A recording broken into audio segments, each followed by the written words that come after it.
this video, we will be reviewing Lewis dot structures. In the next set of videos, we will be talking about expanded structural formulas, condensed structural formulas, and line angle formulas, which are all based off of Lewis structures, which are the most detailed.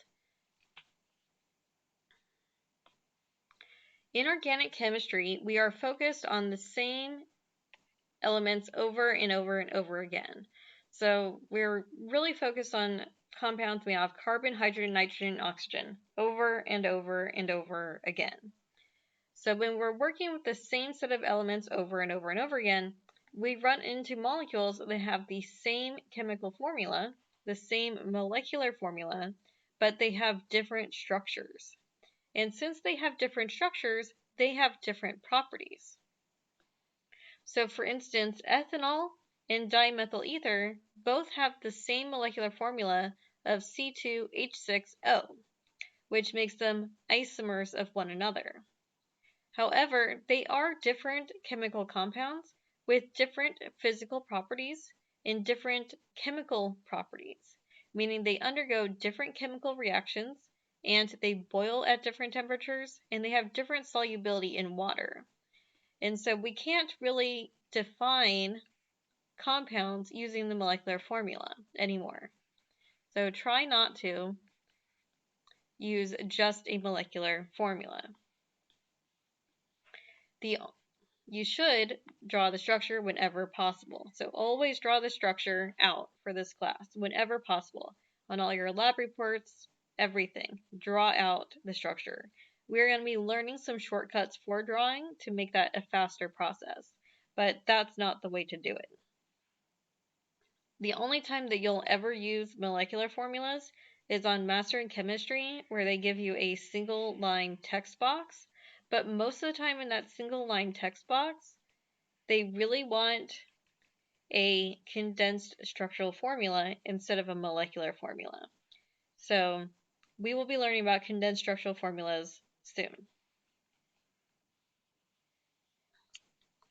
When we draw out our structures, we're going to be drawing out the number of covalent bonds a molecule has, which are dependent on how many valence electrons that element had. So here's a table that shows you the elements that we'll be working with most frequently and their group numbers on the periodic table and how many valence electrons they have. There's a pattern between their group number and the number of valence electrons, so that you can always count the valence electrons very quickly by looking at the group number on the periodic table. The number of valence electrons is represented in the Lewis dot structure for that particular element. So Lewis dot structures have dots to represent electrons for each valence electron. When you draw a Lewis dot symbol for something, take for instance nitrogen. Nitrogen has 5 valence electrons. You have to imagine a little square around the nitrogen. You have to put 1 electron on each side before you can go and pair it up. This pair right here is going to be a lone pair. That lone pair is not involved in bonding. These single electrons can participate in bonding. And so nitrogen can form up to 3 bonds in order to reach its octet. So nitrogen can form up to 3 bonds. You can notice that the sum of these 2 rows adds up to 8. Except for hydrogen, where it adds up to 2. This is because hydrogen is in the first period on the periodic table, and that first period can only hold 2 1s electrons.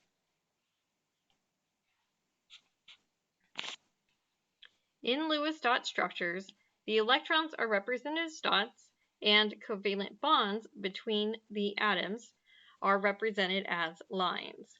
Each line here represents a pair of bonding electrons. So this picture here shows that this double bond is really 4 electrons between them. So 4 electrons is what we call a double bond. It's a double covalent bond, really. And so these atoms are all going to share electrons with one another, in order to complete their octets. So if we look at this carbon atom here, this carbon atom has 2, 4, 6, 8 electrons, and it achieves that by having 4 bonds. Nitrogens will typically have 3 covalent bonds and 1 lone pair. Oxygen will typically have 2 covalent bonds and 2 lone pairs in order to reach its octet. So you can see here that oxygen typically has 2 covalent bonds and then 2 lone pairs. This oxygen also has 2 covalent bonds and 2 lone pairs.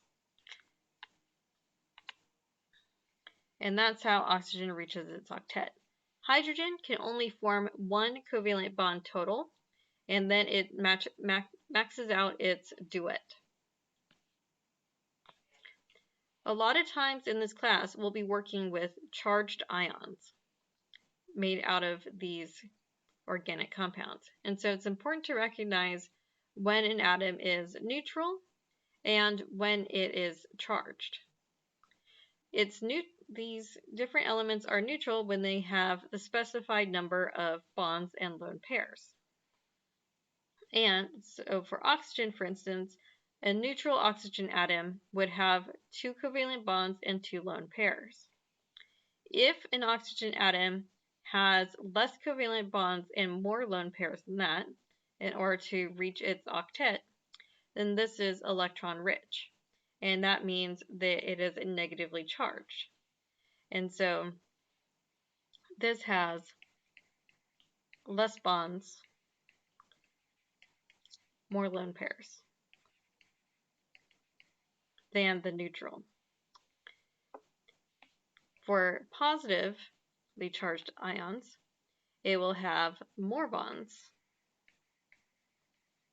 than neutral, and it would have less lone pairs.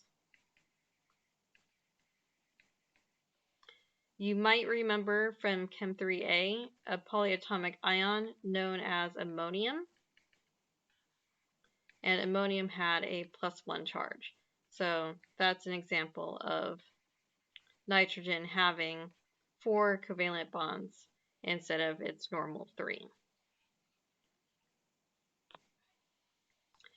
So I want you to go ahead and pause the video and try to determine what the error is in each of these Lewis dot structures, if any. Unpause the video when you're ready to double check your work.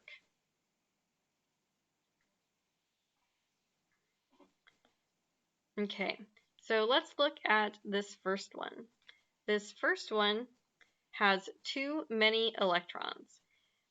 Carbon should have 4 valence electrons when it comes to the structure, and each chlorine should have 7, and each oxygen should have 6. And so 14 plus 6 is 20, plus 4 is 24. So we should have 24 electrons in this picture. How many do we actually have? This one has 8, this one has 8, this one has 8, and then we have 2 more. So that's 8, 8, 8, that's 24 plus 2. And so this picture has 26 electrons, and that's not good. Instead, we need to eliminate some electrons and instead bring that down to form a double bond between the carbon and oxygen in order to have everything satisfied and have the correct electron count. This one is the correct drawing for that substance. So that one is correct because it has the same bonding arrangement of atoms, but it has the correct electron count. This structure is also correct. Every carbon has 8 electrons like it should, and it has the correct number of valence electrons total in the picture. This atom, in the hydrogen in the center, has too many bonds. And oxygen does not have an octet.